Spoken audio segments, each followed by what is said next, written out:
বিসমিল্লাহির রহমানির রহিম।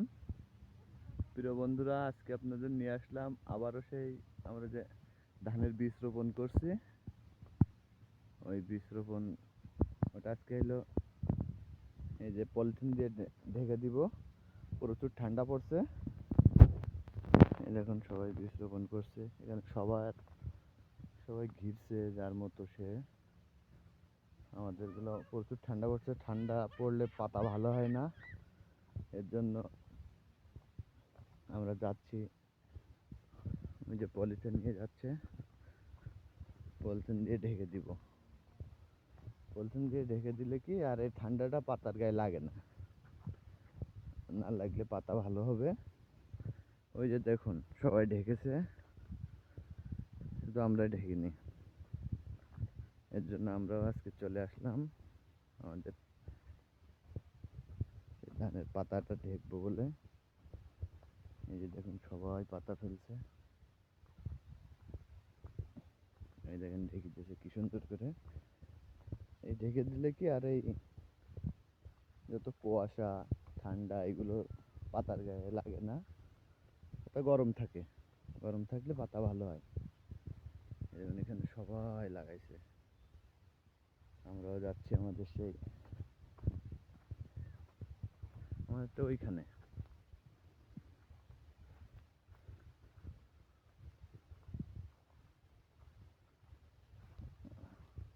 এই সাইডে যা,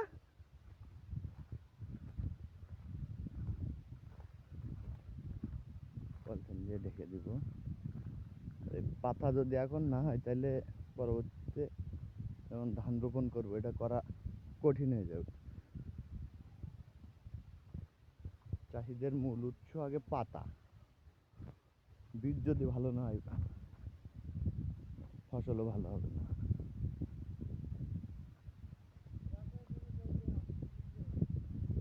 ওই না দিছে সবাই,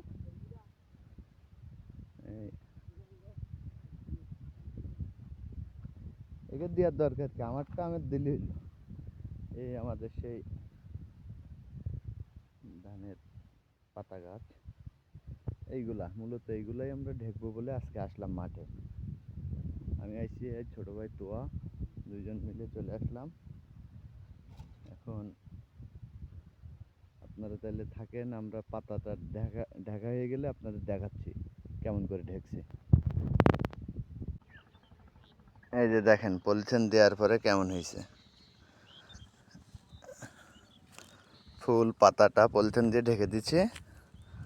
তাইলে আর আপনার এতে ঠান্ডাও লাগবে না,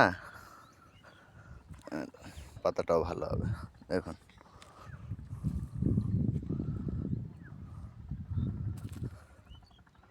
সুন্দর করে ঢেকে দিছি। এইগুলো এখনো খালি আছে, পলিথিন কম পড়ে গেছে। এটা বিকালে এসে আবার এগুলো দিয়ে দিব।